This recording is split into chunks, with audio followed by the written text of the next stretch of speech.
Yo, what is going on, guys? It is your boy AA 2 for 20, bringing you guys our PPC Week 4 game versus NC Squared, aka Nate. Now, some of you guys may remember that name. Shit, I hit my mic. We actually did just fight Nate in the NPL, and so it's kind of funny that we're fighting him a week after in PPC. So we ended up actually beating Nate last time we fought him, though again, not in this league. We haven't fought him in this league yet. We've only fought Dez, Fugio, and Alex so far. So we fight Nate this week. He is actually the first weather team we're fighting of 6. Actually, I think we don't fight a couple of them, but I'm one of 6 weather teams in this draft. And he's actually, surprisingly, also a rain team. Yes, he drafted both of my other tier 1 options I was going to get with Thunderous, being Manaphy and Tornado ST, so fuck you for that, Nate. But yeah, he kind of stole a couple picks I was going for, such as Ludicolo somewhat, but I wasn't really too concerned about Ludicolo. It just would have been nice. But more so the options of Manaphy and Tornado Styrian being taken, because those would have been really nice with my team. But it's whatever. I mean, I got a decent team. So far 2-1 with it, so I'm clearly doing something right. But we are this week fighting Nate, opposing rain team. So I figured I really need to make this a hard rain, because hard rain this week is going to be really nice, as he's probably going to be bringing Polytoad, trying to potentially set up his own rain, because Ludicolo does a shit ton to my team. So I'm just going to fight rain with rain and hope it works. Really hyper offensive this week. I don't have like any good switch-ins to any of his mons, besides like switching on super effective moves and hoping I don't take more than half damage from them. So, or actually non-super effective moves, I should say. But yeah, I really just got to play around it. Very different from what I've usually brought, I guess, because I usually at least bring 2 walls. I've only brought 1 this week. But anyway, let's get right into the team. So first off, I have Kingdra. I'm finally bringing Kingdra this week, because Nate does not have a fairy type, and his only dragon resist is Bronzong. And while that is a good dragon resist, I does not want to switch it on a Specs Hydro Pump with the rain, because that is going to do a shit ton of damage. So I brought Hydro Pump, Ice Beam, Draco, and Surf mainly just because I didn't need the 4th coverage move, so I figured I'd bring it for late game cleanup. Specs Modest, just to try and hit as hard as possible. I know that seems kind of standard. I could have brought Life Orb, and to be honest, I probably should have brought Life Orb. But at the same time, this just helped me nuke his team. He did not have good switch-ins to this, just like I did not have good Ludicolo switch-ins. Next up on our team, we brought the Scorpion. Main reason for bringing the Scorpion this week, to be honest, I probably should have brought Kofag instead, because that would have been a nice option as well. But it was mainly just to offensively handle things such as Cress, assuming he brought them, or one of his other Psychic types, because he has Meloetta, Bronzong, and Cress, all of which are decent mons. I don't have the best answers for Psychic in my draft as well, so I assumed he was probably going to Psychic spam with his Rain team as well, because I really only had Drapion, and while Drapion would have been nice, he doesn't really take a hit well from Ludicolo. With my spread, I can't really switch into a Speed Invest in Meloetta, and Focus Blast, I'm sure to it kills me, though I didn't calc. I had calced, I calced to outspeed Nidoqueen because I have Earthquake on this spread, and I figured that Earthquake would be nice. And also so that then I could taunt a potential set that might go for Rocks. Even if I sack, at least I can keep Rocks off my side of the field, which makes it less dependent on defogging with Pelipper. Next up, I got new Super Smash Bros. 4 Scarf Cast this week. My main thing with this, I'm just trying to outspeed, shit, I'm forgetting the mono I prepped this for. It was something that was, low speed, like it was around base 65 speed. I was trying to outspeed Scarf. I don't know. Point is, I was trying to outspeed something with this. Oh wait, no, I prepped this thing for Tornado Styrian. That's what I prepped it for. Okay. So yeah, Scarf this thing for Tornado Styrian, even though I know obviously if it's AV, it's going to tank, mainly just to chip off things or kill things late game, or even like Ice Beam for Ments, just potential things, or a Hurricane for Ludicolo. But yeah, that's mainly what I brought Castrum for, also because I bring it every week, try and get 3 kills. So we got Xiaomi 15 next, our Drizzle Pelipper with Hurricane, Defog, U-Turn, Roost. That's really all I need this week. I had plenty of water coverage on my other mons, so I figured I didn't need Water Stab. Hurricane just to break things such as Ludicolo, U-Turn for pivot on slow things such as, well, mons that I'm going to get outsped by, such as Ment. Next up, I got Mega Swampert, Protean Shake, with Waterfall, Earthquake, Ice Punch, Superpower. Superpower mainly just so I could touch Ludicolo. I didn't really think of what else. I could have probably brought Outrage, to be honest, but I didn't want to be locked into Outrage when a Bronzong comes in. And I'm really glad I didn't go with Outrage as my way of hitting Ludicolo, because while it didn't end up mattering, if I had, that would have been very bad, because he actually ended up bringing Grass Knot for my Mega Swampert on his Bronzong. So that would have been very bad. Finally, though, we have Blunder Thunderous with Electrium Z, and I have Thunder, Agility, Nasty Plot, and Dark Pulse with Electrium Z. Main reason is that Wakan Manaphy doesn't live, assuming that he's offensive Manaphy. So, well, assuming that he's no bulk investment, or even then little bulk investment. But yeah, so let's get right in the match. So as you can see here, he brings hard rain as I predicted.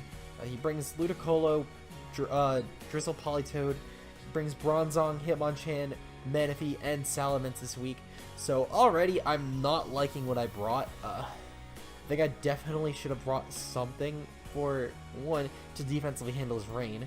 Though to be fair, my draft doesn't really like it. I would have had to bring either like AV Drapion, or I would have needed to bring like Spadef, Kofag. Though Kofag, as I said, probably should have came this match. Kofag would have done really nice against his team that he brought, especially if I brought Wisp on it, because then I could have handled practically every single mono in his team besides like Manaphy. Though I would have been set up fodder for that. But I mean, yeah. So without further ado, let's get right into the match. So he leads off with Politoed. I kind of expected him to lead off with this or Bronzong. And I figured regardless, I can set up an agility here, potentially outspeed his team. But he goes for Perish Song, so I'm already like, okay, I don't really want to switch in because I don't have the best switch-ins. So I'm just gonna go for Thunder. I get a crit. The crit was what mattered there, not the para, because I was just gonna go for Thunder anyway. I would not have wasted my Electric MZ on this. As I said, I saved it for Manaphy. So the para didn't end up mattering. It was the crit. The crit mattered a lot though because it allowed me to be able to actually kill it off. So then here I do go for the Electrum Z though, and he's actually in max HP, max Spadef Manaphy. So already, one, I've sacked my Thundurus where I thought I wouldn't have needed to, and two, the Manaphy ends up actually living, so I'm already very terrified. I do go for Waterfall to Revenge because I figured he didn't have great switch-ins besides Politoed, but he ends up actually going for Toxic, and I don't really want to... I kind of want to just kill this off, so I end up going for the Earthquake. And he ends up going into Ments. So right here, I do proceed to go for the Ice Punch as he goes into Manaphy. And while I could have killed off the Manaphy, I figured he could just keep switching around. And I didn't really like having to play around him just switching around. So he goes for Rest here. Very smart play on his part, though I could have just killed him off, I guess. So both smart and stupid, though I guess he probably knew I was going to switch because he'd kept switching before. So I do have to switch out. I go into the Scorpion and potentially taunt and go for taunt, so that way when he wakes up he doesn't set up or go for a rest later on, which allows me to help kill this Manaphy off. I go for the knockoff. I go for the Poison Jab actually because I knew that knockoff wasn't going to do a lot since I knocked off his I used his berry earlier. So I do get his Manaphy down to 19%. His taunt did end, but at the same time I can just go into Kingdra and he doesn't have the best switch-ins. So he does end up sacking his Manaphy to a Specs Surf, and I'm terrified here, because let me pause for a second. So basically, he does go for Outrage here, which I'm very lucky for, because had he set up a Dragon Dance here, I didn't have anything on my Pelipper to break his Ments, because I didn't bring Ice Beam like a retard that I am. So he does end up actually going for the Outrage, which as I said, saved me, because had he went for U-turn, had he went for Outrage, I would have had to U-turn here. And had he went for D-Nance, I would have had to U-turn here, regardless, because I couldn't have hard swapped into Ments. And if he went for a second U-turn, that would have been game. I had nothing that could have outsped at that point. Everything died on my team to +2 Outrage because I didn't bring my my Klefki. So it was a very terrifying situation I had here. He was actually DD Ments. He did not go for DD though because he was fearing a potential not being a Scarf, which not Scarf, a potential not being Specs. So I don't get the reason behind that, because if he was trying to bank on me not being Specs, or bank on me being, well, regardless, if he was banking on me being Specs, DD would have been the play. If it wasn't him trying to bank on me being Specs, then it would have been stupid to bring this in. He should have just switched hard swap into Bronzong and the Draco, made me drop my special attack, and then started playing around that. But regardless, though, he does go for Outrage, so I'm very, very lucky for that. He goes for Outrage again.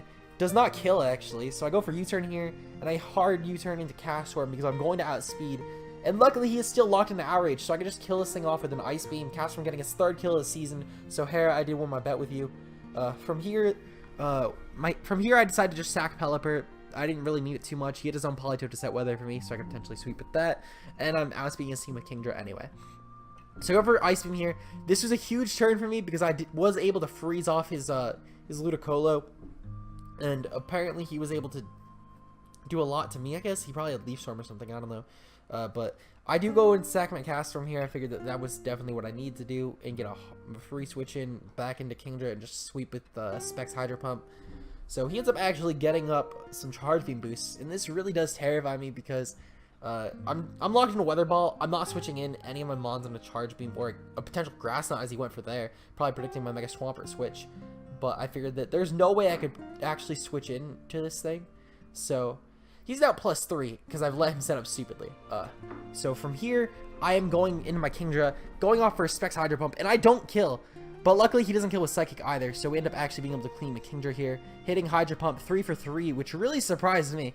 I didn't think I was going to be able to hit Hydro Pumps as well as I did, but as you can see here, I connect the 3rd Hydro Pump. Even then, though, at this point, I could have just went for Earthquake on Mega Swampert, and that would have been game. But differential at that point, I guess. But I was really terrified, though, because that Bronzong could have actually potentially put in work. Yeah, and had I not hit that, Bronzong might have won the game. It's really sad, even though I froze his Ludicolo, even though I parried his Hitmon, well, even though I crit his Hitmonchan, because I said that was what mattered there. Yeah, that was very bad. I should have lost this game, I feel like. I could have still, well, let me rephrase that. I should have lost this game had things played out like they did. Now, there was a lot that would have changed, because I crit the Hitmonchan in turn 2, and this is a 28 turn match, so a lot would have changed had Hitmonchan been around. So I don't know if I would have still lost the game, but had things played out like they did, just without hacks, I would have lost. But there were still plenty of opportunities I could have won. The Mence play was a hard joke because he still could have pulled back, not needing Ludicolo or anything else on his team. So, I'm not sure how I feel about this match. It was definitely a good match. I think we both played good. We also both choked at parts, as I definitely shouldn't have let him set up the +3 with Bronzong. That was very stupid of me. But at the same time, he should have set up with Mence. There was no reason not to, in my opinion. But regardless, though, I think we both played at least equally as good as each other, I'd like to say. Neither of us really played good, in my opinion, but neither of us also really played horrible, at least. But hopefully Nate can keep winning. He's 2-2 right now. I'm 3-1 right now. So hopefully we can fight again in playoffs, and I can get a match that we both play better, and we also both don't. Just a match that isn't as stupid as this one. Because I think for both of us, this was just a stupid match. As I said, Nate should have won had things played out, had they did just without hacks. And I could have still won had the hacks not happened and just choked like he did with the Mence. But I don't know. Point being, very stupid match. Just wanted to upload it because it at least wasn't just stupid on my end. This was a match where we were both stupid. So make sure to check out Nate, though. He's a pretty good battler. Just chokes and prep a lot, as I mentioned in my NPL match. Him, along with everyone else's PPC, is linked in the description below. If you guys enjoyed, leave a like down below. Next week, we fight... I actually don't know who I fight next week, but I should really check that. But regardless, I'll see you guys next time. Peace out.